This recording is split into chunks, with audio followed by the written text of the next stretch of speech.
আসসালামু আলাইকুম প্রিয় ভিউয়ার্স। মুসলিম উম্মার কাছে পবিত্র নগরী মক্কা ও মদিনার পরে তৃতীয় পবিত্র ও ভালোবাসার স্থান শাম দেশ। কেননা রাসূলুল্লাহ সাল্লাল্লাহু আলাইহি সাল্লামের অনেক তাৎপর্যপূর্ণ ভবিষ্যৎবাণী রয়েছে শাম দেশকে কেন্দ্র করে।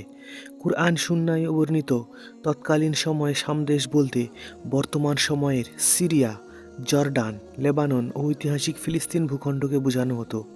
এই শাম দেশকে কেন্দ্র করে যতগুলো তথ্য হাদিসের বিখ্যাত গ্রন্থগুলোতে পাওয়া যায়, সেই শাম দেশের সীমানা অবশ্য আজকের সিরিয়া থেকে অনেক বিস্তৃত এবং বড় ছিল। কুরআন সুন্নায় বর্ণিত সিরিয়া, জর্ডান, লেবানন ও ঐতিহাসিক ফিলিস্তিন ভূখণ্ডের সমন্বয় ছিল বিশ্বনবীর সময়ের সামদেশ। অবশ্য সে সময়ের সামদেশের সবচেয়ে বড় অংশ বর্তমান সময়ের সিরিয়া হওয়ার কারণেই সিরিয়াকে সামদেশ বলা হতো। সামদেশের অন্যতম প্রধান বৈশিষ্ট্য, যুগে যুগে আল্লাহ তাআলার পক্ষ থেকে যত নবী রাসূল সারা দুনিয়ায় এসেছিলেন, অধিকাংশ নবী রাসূলই এসেছেন এ সামদেশে। আবার এ সামদেশ বা অঞ্চলই হবে কিয়ামতের ময়দান। কিয়ামতের দিন সব মানুষ এখানে সমবেত হতে থাকবে। সামদেশ সম্পর্কে বিশ্বনবী সাল্লাল্লাহু আলাইহি সাল্লাম ভবিষ্যৎবাণী করে গেছেন। এই সামদেশ তথা সিরিয়া, জর্ডান, লেবানন ও ফিলিস্তিন অঞ্চল সম্পর্কে রাসূলুল্লাহ সাল্লাল্লাহু আলাইহি সাল্লামের গুরুত্বপূর্ণ মন্তব্য ও বক্তব্য রয়েছে। এর মধ্যে বিশেষ কিছু হলো: ১ নম্বর, রাসূলুল্লাহ সাল্লাল্লাহু আলাইহি সাল্লামের ঘোষণা, আমার উম্মতের মধ্যে একদল সবসময়ই হকের উপর বিজয়ী থাকবেন। হাদিসে এসেছে, হযরত মুগিরা ইবনে শুবা রাদিয়াল্লাহু তাআলা আনহু বর্ণনা করেন, রাসূলুল্লাহ সাল্লাল্লাহু আলাইহি সাল্লাম বলেছেন, কিয়ামত আসা পর্যন্ত আমার উম্মতের একদল সব সময় সত্যের উপর বিজয়ী থাকবে। অন্য বর্ণনায় এসেছে, এই উম্মতের কার্যকলাপ কিয়ামত অবধি, কিংবা বলেছিলেন, মহান আল্লাহ তাআলার হুকুম আসা পর্যন্ত সত্যের উপর প্রতিষ্ঠিত থাকবে। অর্থাৎ আমার উম্মতের মধ্যে একদল বা বিশেষ শ্রেণীর লোক থাকবে যারা সত্যের পথে লড়াই করতে থাকবে, তাদের সঙ্গে আল্লাহর সাহায্য থাকবে, আর তারা সত্যের পক্ষের সংগ্রামকে কিয়ামত না আসা পর্যন্ত অব্যাহত রাখবে। এই সংগ্রামী মানুষকে যারা ক্ষতি করতে চায়, কেউ তাদের কোনো ক্ষতি করতে পারবে না। হাদিসে উল্লেখিত যে দলটির কথা বলা হয়েছে, যারা আল্লাহর পক্ষ থেকে সাহায্য পাবেন এবং সত্যের উপর অবিচল থাকবেন, তাদের পরিচয় ও অবস্থান সম্পর্কে সাহাবায়ে কিরাম বলেছেন, এ দলটি সামদেশ অঞ্চলের অবস্থানকারী হবেন, আর তা হবে ঠিক কিয়ামতের মুহূর্তে। তাছাড়া তার বাণীর এক বর্ণনায় রাসূলুল্লাহ সাল্লাল্লাহু আলাইহি সাল্লাম বলেছেন, সে দলটি থাকবে সিরিয়া বা শামে।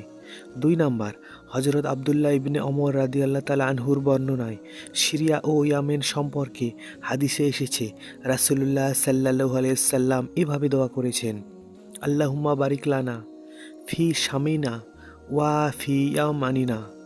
অর্থ, হে আল্লাহ, আপনি আমাদের শাম এবং ইয়ামেনে বরকত দান করুন। ৩ নম্বর, হযরত আব্দুল্লাহ ইবনে হাওয়ালা রাদিয়াল্লাহু আনহু বর্ণনা করেন, রাসূলুল্লাহ সাল্লাল্লাহু আলাইহি সাল্লাম আমাকে বলেছেন, যখন তুমি দেখবে খেলাফত কোনো পবিত্র ভূমিতে অবতরণ করেছে বা প্রতিষ্ঠিত হয়েছে, তখন তুমি মনে করবে যে কিয়ামত খুব সন্নিকটে এসে গেছে। আবু দাউদ ও মুসনাদে আহমদ। এ হাদিসে উল্লেখিত পবিত্র ভূমি সম্পর্কে হাদিস বিশারদগণ বলেছেন, এই পবিত্র ভূমি বলতে শাম অঞ্চল বা সিরিয়া। উল্লেখিত হাদিসের পর্যালোচনা করলেই তা প্রমাণিত হয়ে যায়। ৪ নম্বর, রাসূলুল্লাহ সাল্লাল্লাহু আলাইহি সাল্লাম সিরিয়াকে মুসলিম বিশ্বের হৃৎপিণ্ড হিসেবে অভিহিত করেছেন বা মন্তব্য করেছেন। অর্থাৎ শামের লোকেরা যখন খারাপ হয়ে যাবে, মন্দ এবং খারাপ দিক যখন সিরিয়া বা শামের লোকদেরকে আক্রমণ করবে বা খারাপে পরিণত হবে, তখন তোমরা ধরে নেবে যে পৃথিবীর কোনো অঞ্চল বা ভূখণ্ডে মুসলমানদের মধ্যে আর কোনো কল্যাণ অবশিষ্ট নেই। অর্থাৎ হৃৎপিণ্ডের মতো সিরিয়া বা শাম অঞ্চলের মানুষের মধ্যে যখন পছন ধরবে, তখন পুরো দেহে তথা গোটা মুসলিম বিশ্বের পছন ধরে গেছে বলে মেনে নিতে হবে। এ হাদিসেও সিরিয়া বা শাম দেশকে অত্যন্ত গুরুত্বপূর্ণ হিসাবে তুলে ধরা হয়েছে। ৫ নম্বর, হযরত আবু হুরায়রা রাদিয়াল্লাহু আনহু বর্ণনা করেন, রাসূলুল্লাহ সাল্লাল্লাহু আলাইহি সাল্লাম বলেছেন, একটা সময় আসবে যখন গোটা বিশ্বে বড় বড় যুদ্ধ দেখা দেবে। তখন নও মুসলিমদের একটি দল সত্যের পক্ষে আল্লাহর জন্য, দ্বীনের জন্য সংগ্রাম করতে থাকবে।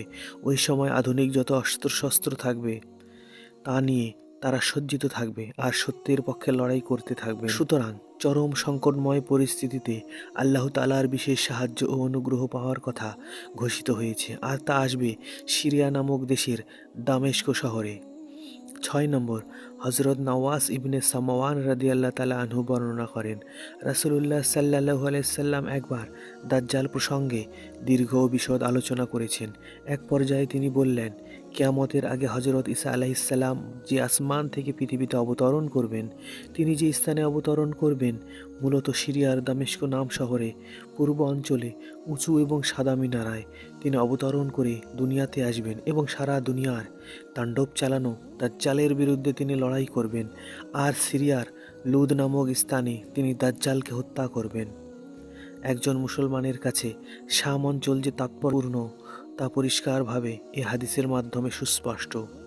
7 নম্বর, রাসূলুল্লাহ সাল্লাল্লাহু আলাইহি সাল্লাম ইরশাদ করেছেন, কিয়ামতের আগে ইয়ামেনের হাজরা মাউদ নামক শহরে আগুনের তাপ দেখা দেবে, আগ্নেয়গিরি দেখা দেবে, আর সে আগুন মানুষকে ধাওয়া করতে থাকবে।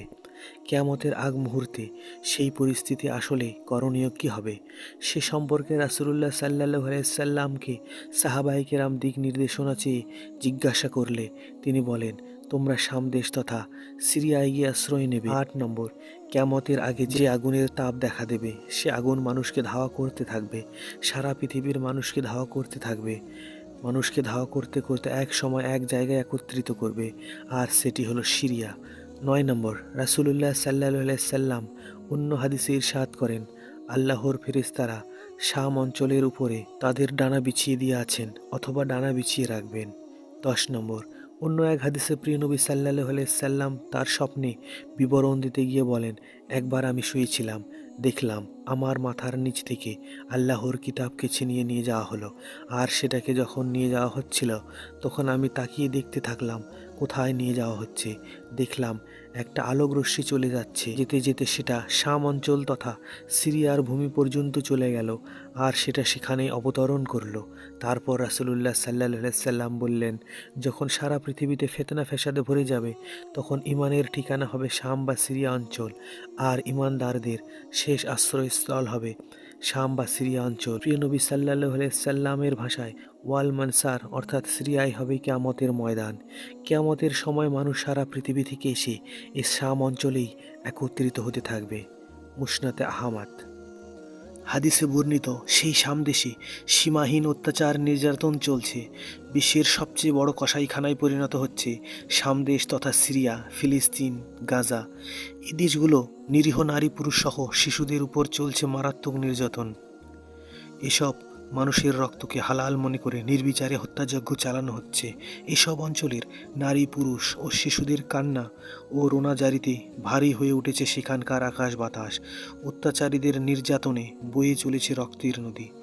আল্লাহ তাআলা মুসলিম উম্মাহর অপরাগ অবস্থানকে ক্ষমা করুন। শাম দেশ তথা নির্যাতিত জনপদ সিরিয়া, ফিলিস্তিন সহ সব মুসলিম অঞ্চলকে হেফাজত করুন। সব অপরাগতার কারণে আল্লাহর আযাব ও গজব থেকে মুসলিম উম্মাহকে হেফাজত করুন। আমিন।